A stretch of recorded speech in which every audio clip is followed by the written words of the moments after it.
Let me begin with a prayer. Oh God, may the words that I'm about to speak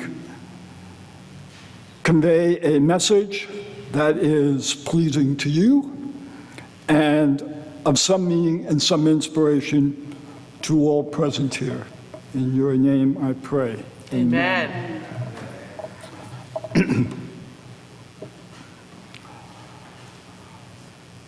I was never a Boy Scout, but I am familiar with their motto, be prepared.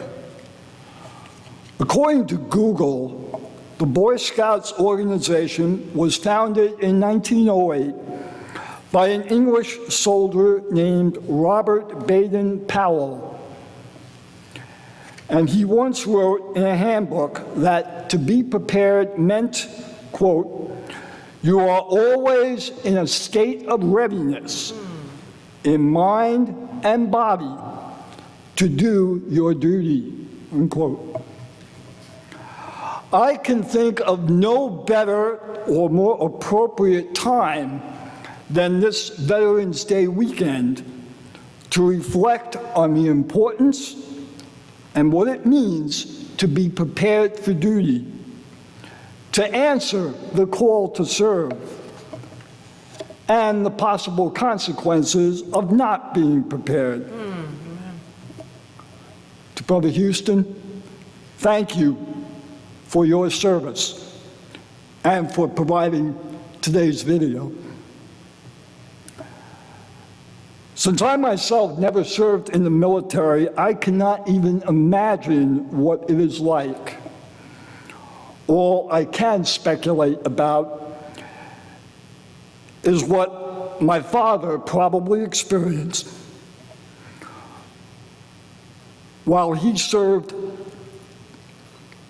as a medic in World War II. Thankfully, he came home physically unharmed. Amen. But emotionally, I really don't know.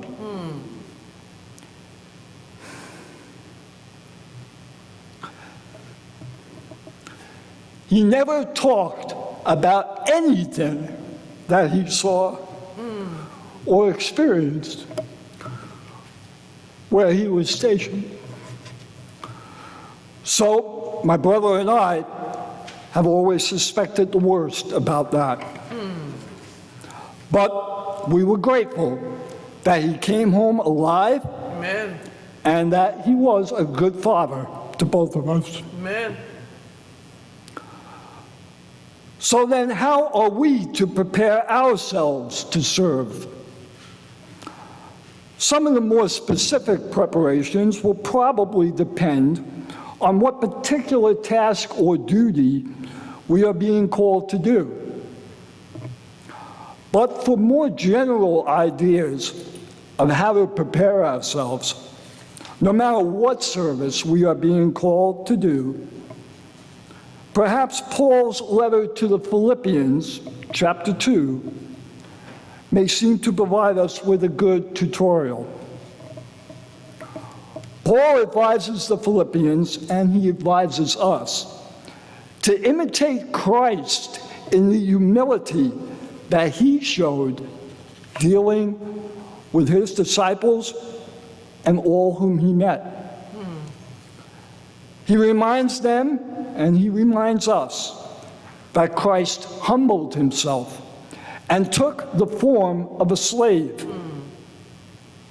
Christ was obedient to his Father in heaven, even to the point of death on a cross.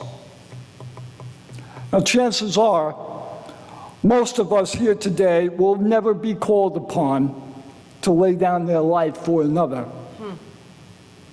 But for anyone who has, like Jesus Christ did for us, that has to be the greatest act of love and sacrifice possible.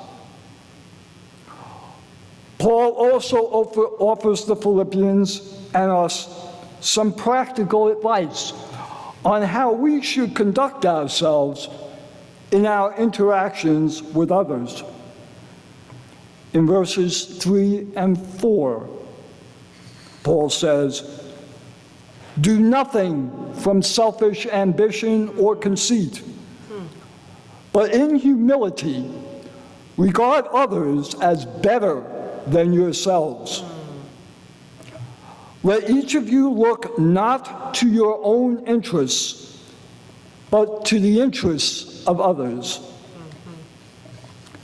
Then in verses 14 and 15, Paul continues, "Do all things without murmuring and without arguing, so that you may be blameless, innocent children of God, in which you shine like stars in the world." The lectionary gospel lessons for today and for the next 2 Sundays to follow take us through the entirety of Matthew chapter 25. In this chapter, Jesus explains the importance of always being prepared to serve. And then also the importance of using one's talents to serve. And then finally, how all of this will help determine how the lives of each one of us will be evaluated on the final day of judgment. As we heard in today's gospel, Jesus used the parable of the 10 bridesmaids to illustrate the importance of being prepared. There were 5 bridesmaids who were wise enough to bring sufficient oil to keep their lamps burning for however long it took for the bridegroom to come. There were also 5 bridesmaids who were foolish or not wise enough to bring sufficient oil to keep their lamps burning. So while they went out to get more oil, the bridegroom arrived. The door was shut, and these 5 bridesmaids were denied entrance when they returned. I think it is clear the bridegroom in this parable represents Jesus Christ. Amen. And since the timing of the second coming of Christ is uncertain, the message of the parable, I think, should also be clear, as stated in verse 13. "Keep awake, for you know neither the day nor the hour." Yes. For some, this may seem like a very harsh message that portrays God as the complete opposite of the loving, caring, merciful, forgiving God that we all believe in. But in fact, while he is still all of these things, he is also a just God. Amen. As Christians, if we each focus on being properly prepared for whatever tasks we are called to do through our lifetime, whether they be for school, or for a job at work, or for taking a long trip, or whatever other thing that you have in mind. With God's help, we will most likely get positive results for our efforts. And in this way, if we do this, then we need not worry about any possible unpleasant or unwanted consequences.